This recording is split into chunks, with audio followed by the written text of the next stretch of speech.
खुशनुमा ठंड के साथ आपका बहुत बहुत स्वागत है। मैं हूं दिलीप जगवानी और आप देख रहे हैं लोक 100 टीवी।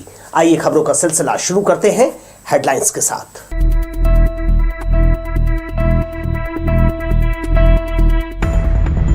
गुरु घासीदास जयंती समारोह में शामिल हुए मुख्यमंत्री विष्णुदेव साय। प्रथम नगर आगमन पर हुआ जोशीला स्वागत। नशे में धुत कार चालक ने 4 लोगों को मारी ठोकर, एक की मौत, कोनी में हुआ हादसा। और अंचल में पड़ने लगी कड़ाके की ठंड, बिलासपुर का पारा पहुंचा 9 डिग्री। आइए खबरें देख लेते हैं विस्तार से। बाबा गुरु घासीदास जयंती अवसर पर केंद्रीय विश्वविद्यालय में कार्यक्रम का आयोजन किया गया। यहां बतौर मुख्य अतिथि सीएम विष्णुदेव साय कार्यक्रम में शामिल हुए। उन्होंने कहा, मुख्यमंत्री बनने के बाद किसी शैक्षणिक संस्थान में उनका ये पहला कार्यक्रम है। मुख्यमंत्री बनने के बाद विष्णुदेव साय गुरु घासीदास जयंती अवसर पर आयोजित कार्यक्रम में शामिल होने बिलासपुर पहुंचे।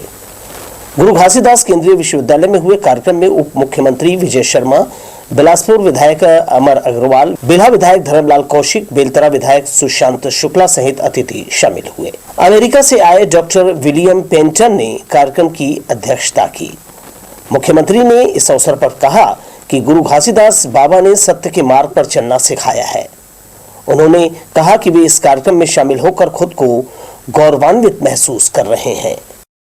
शिक्षा के साथ साथ विभिन्न क्षेत्रों में यहाँ पर विश्वविद्यालय के माध्यम से प्रोत्साहन का काम हो रहा है, तो विश्वविद्यालय के साथ हमारी शुभकामनाएं हैं।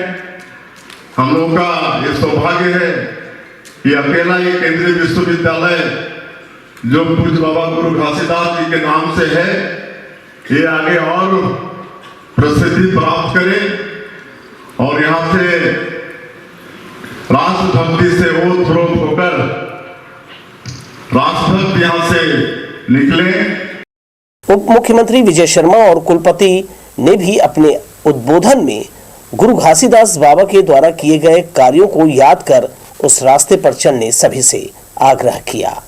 इस कार्यक्रम में जिसमें सोशल हार्मोनी की बात है, जिसके लिए हमें एक साथ एकत्रित हुए। भारत में बार बार ये कहा जाता था, मैं आपसे जरूर आग्रह करूंगा, आप सोशल मीडिया, आप फेसबुक और इंस्टाग्राम में आप जरूर हैं, आप सुधांशु त्रिवेदी जी को जरूर देखें, उनको जरूर देखें। आपको बहुत सारे प्रश्नों का उत्तर मिल जाएगा। वो जो कंफ्यूजन दिमाग में है, एक क्लॉटिंग दिमाग में है, भारत की समरसता को तोड़ने का प्रयास सदियों से हुआ है, वो सब कुछ खत्म हो जाएगा।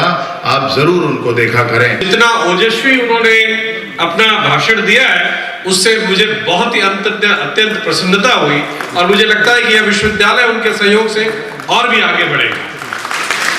ये दावे के साथ कह सकते हैं कि हमारा ऐसा एल्यूमिनाई हमारे विश्वविद्यालय को भारतवर्ष में नहीं, पूरे विश्व में नंबर 1 बनाने में अपना सहयोग करेंगे। सीएम बनने के बाद पहली बार बिलासपुर पहुंचे मुख्यमंत्री ने केंद्रीय विश्वविद्यालय को शासन स्तर पर मदद का आश्वासन दिया। अपने निर्धारित कार्यक्रम से करीब 1.5 घंटे देरी से पहुंचे सीएम कार्यक्रम समाप्त होने के बाद लोरमी के लिए रवाना हुए। लोक 100 टीवी के लिए कैमरामैन सतीश साहू के साथ आशीष मौर्य की रिपोर्ट। मुख्यमंत्री विष्णुदेव साय के बिलासपुर पहुंचने पर हेलीपैड में आत्मीय स्वागत किया गया। मुख्यमंत्री बनने के बाद श्री साय का यह पहला बिलासपुर में दौरा था। श्री साय गुरु घासीदास सेंट्रल यूनिवर्सिटी में आयोजित बाबा गुरु घासीदास जयंती समारोह में शामिल होने पहुंचे थे।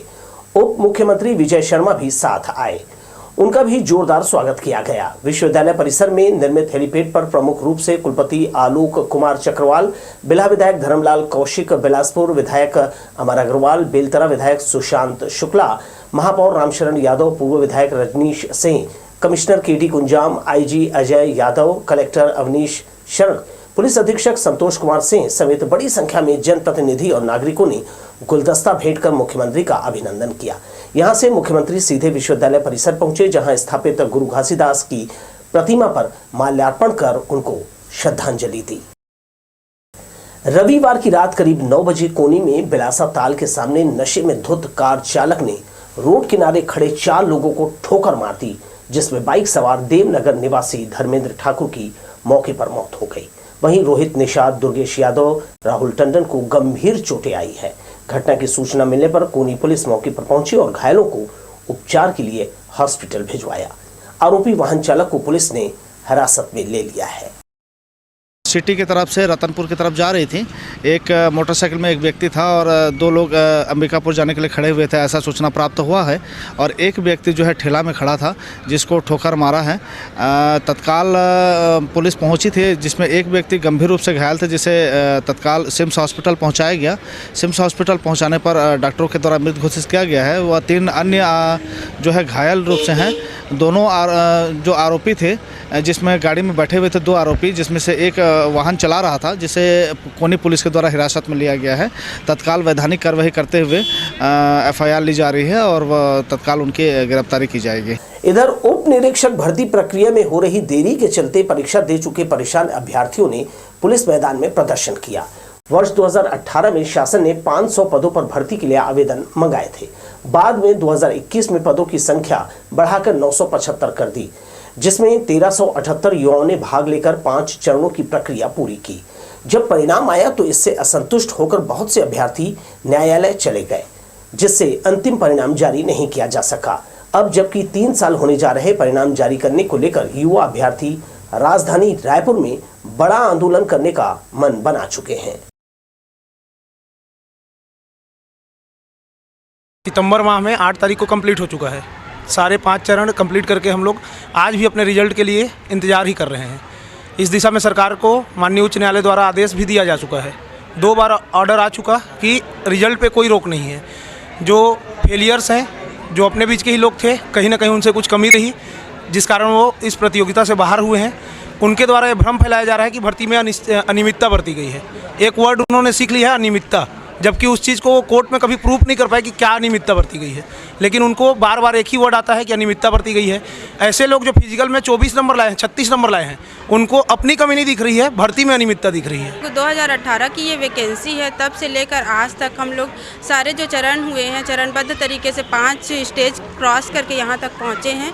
और सर, क्योंकि मैं एक लड़की हूँ और लड़कियों को बहुत सारी समस्याएँ होती हैं, सामाजिक, आर्थिक और घर से पारिवारिक भी। सर, आज हम 35-36 साल के हो रहे हैं और हम लोग 5 साल से बस एक ही चीज़ के लिए तैयारी कर रहे हैं। उसके बाद भी एग्ज़ाम दिलाने के बाद आज लगभग 3-4 महीने हो रहे हैं। 8 सितंबर को हमारे इंटरव्यू लास्ट हुआ था। उसके बाद से हम लोग लगातार बस रिज़ल्ट के वेट करके बैठे हैं। सर, मैं बस गवर्नमेंट से यही रिक्वेस्ट करना चाहूँगी कि जल्द से जल्द हमारा रिज़ल्ट जारी कर दें। हमारा रिज़ल्ट जल्द से जल्द जारी किया जाए। जो भी अफवाह फैलाया जा रहा है असफल अभ्यर्थियों द्वारा, उनमें ध्यान न देते हुए, क्योंकि किसी भी एग्ज़ाम में हम देखते हैं तो असफल अभ्यर्थियों की संख्या ही ज़्यादा होती है। ऐसा अगर देखेंगे तो फिर कोई भी एग्ज़ाम पूर्ण नहीं हो पाएगा हमारे राज्य में। तो उनके बातों पर ध्यान नहीं देना चाहिए। वो लोग सभी नेताओं से जाकर मिल रहे हैं और इस बारे में भ्रम फैला रहे हैं। जैसे उनका जो भ्रम है वो मैं यहाँ पर रखा हूँ, उनका जवाब भी है हमारे पास। और किसी भी प्रकार से कोई भी गलती नहीं हुई है, पूरी प्रक्रिया SOP के हिसाब से हुई है। जो भी है उनको पहले राजपत्र को अच्छे से अध्ययन करना चाहिए, उसके बाद इस बारे में बात करना चाहिए। सरकारी संपत्ति किराए पर लेकर उससे करोड़ों रुपए कमाए, फिर ठेकेदार नगर निगम को कर्जदार बनाकर चला गया। नगर निगम ने लखीराम ऑडिटोरियम के संचालन का ठेका 3 साल के लिए जयपाल मुदलियार को 51,233 रुपए मासिक किराए पर दिया था। यह समय समाप्त हो जाने के बाद निगम ने ऑडिटोरियम वापस अपने कब्जे में तो ले लिया, लेकिन ठेकेदार ने निगम को बिजली विभाग का कर्जदार बना दिया। दरअसल ठेकेदार ने 35 लाख रुपए बिजली बिल का जो है भुगतान नहीं किया है। कोरोना काल के समय 4 माह का किराया भी पेंडिंग है। अब बकाया वसूली के लिए नगर निगम प्रशासन ठेकेदार को नोटिस जारी करने की तैयारी कर रहा है। गौरतलब है कि ठेकेदार जयपाल मुदलियार ने ऑडिटोरियम में कपड़ों की सेल और फास्ट फूड के स्टॉल लगवाए, जिससे हर महीने लाखों का किराया लिया। ठेका अवधि पूरा होने से पहले निगम ने बिजली बिल का बकाया पता नहीं किया। अब वो नोटिस देने की औपचारिकता निभाएगा। छत्तीसगढ़ में ठंड लगातार बढ़ रही है। अंबिकापुर समेत उत्तरी छत्तीसगढ़ सर्वाधिक ठंड की चपेट में है। मौसम वैज्ञानिकों के अनुसार अगले 3 दिनों तक न्यूनतम तापमान में 2 से 3 डिग्री सेल्सियस की गिरावट हो सकती है। वहीं गिरावट का ये दौर 21 दिसंबर तक जारी रहेगा, जबकि इसके बाद अगले 5 दिनों तक तापमान में कोई विशेष परिवर्तन होने के आसार नहीं है। मौसम वैज्ञानिकों की माने तो वातावरण में नमी की मात्रा घटने की प्रबल संभावना है, जिसकी वजह से न्यूनतम तापमान में गिरावट का दौर शुरू हो गया है।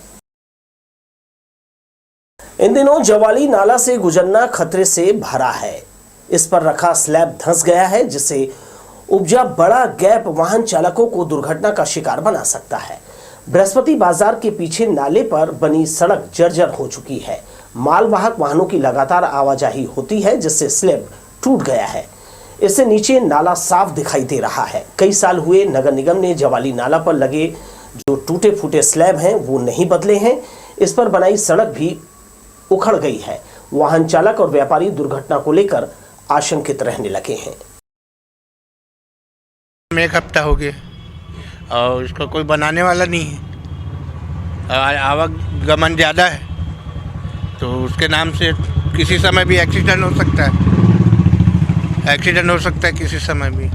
और आगे का भी रोड कंडीशन थोड़ा नीचे ऊपर है, वो समस्या है। मैं यहाँ हमेशा ऑटो लेके आता हूँ और कभी मेरा गाड़ी लंबा चोट हो सकता है। नगर निगम थोड़ी नहीं देगा, ये बनाना उनका कर्तव्य बनता है ना। तो जल्द से जल्द बना देंगे तो आवागमन चालू हो जाएगा। 1 साल से वो रोड वहाँ से वहाँ टूटा हुआ है, उसको रोड नहीं बना रहा नगर निगम। कृपा करके मैं बोलता हूँ ध्यान दो।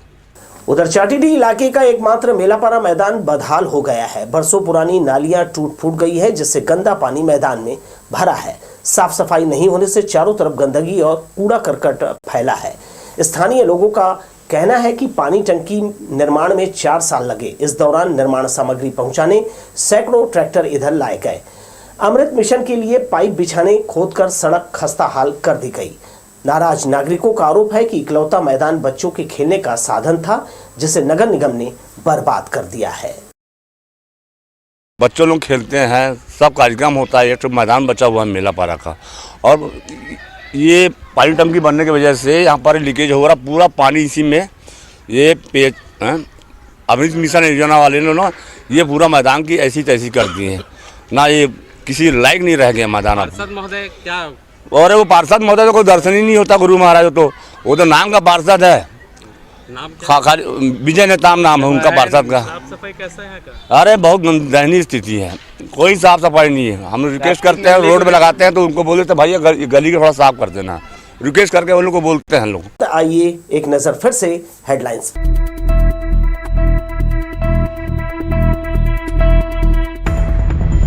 गुरु घासीदास जयंती समारोह में शामिल हुए मुख्यमंत्री विष्णुदेव साय। प्रथम नगर आगमन पर हुआ जोशीला स्वागत। नशे में धुत कार चालक ने 4 लोगों को मारी ठोकर, एक की मौत। गोनी में हुआ हादसा। और अंचल में पड़ने लगी कड़ाके की ठंड, बिलासपुर का पारा पहुंचा 9 डिग्री। अयोध्या में श्री रामलला की प्राण प्रतिष्ठा समारोह के लिए राम भक्तों को आमंत्रित करने अक्षत कलश का वितरण किया जाएगा। इसके लिए निमंत्रण समिति ने भव्य यात्रा निकालकर शहरवासियों को अक्षत कलश का दर्शन कराया। तिलक नगर के श्री राम मंदिर से रथ में सवार राम जानकी की सजीव झांकी के साथ अक्षत कलश यात्रा का नगर भ्रमण किया।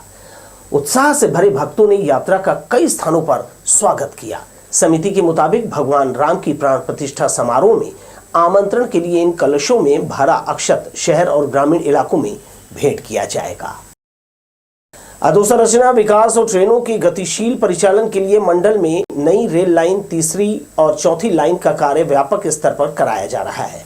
एससी सर्कल के रेलवे सेफ्टी आयुक्त BK मिश्रा ने रविवार को सख्ती से झाराडीह के बीच 4थी लाइन का निरीक्षण किया। इसके बाद रिपोर्ट में उनके द्वारा हरी झंडी दी जाती है तो इस सेक्शन से कोचिंग ट्रेन और मालगाड़ियां चलाई जाएगी। दक्षिण पूर्व मध्य रेलवे बिलासपुर झारसुगड़ा के बीच 206 किलोमीटर विद्युतीकृत 4थी लाइन का निर्माण कार्य किया जा रहा है। इस कार्य को चरणबद्ध तरीके से पूरा किया जाएगा। पूर्व रेलवे के हावड़ा मंडल के चात्रा मुरारई सेक्शन में नॉन इंटरलॉकिंग कार्य के चलते यात्री गाड़ियों का परिचालन प्रभावित रहेगा। खासकर 26 दिसंबर को LTT से चलने वाली कामाख्या एक्सप्रेस परिवर्तित मार्ग से खड़गपुर, अंदुल, हावड़ा, बांडेल, कटवा, अजीमगंज, नई फरक्का मार्ग से रवाना होगी। 23 और 30 दिसंबर को कामाख्या से चलाई जाने वाली ये गाड़ी इसी मार्ग से होकर गुजरेगी। इसी प्रकार 23 और 30 दिसंबर को मालदा से चलने वाली सूरत एक्सप्रेस मालदा से 2 घंटे देरी से रवाना होगी। लंबा वक्त हुआ ट्रेनों की चाल पूरी तरह से सुधर नहीं पाई है। रेलवे के अधिकारी भी विकास कार्यों का हवाला दे रहे हैं। फिलहाल यात्रियों की परेशानी बनी हुई है। इसके साथ ही मुझे दीजिए विदा दर्शकों, और आप देखते रहिए लोक स्वर टीवी। नमस्कार।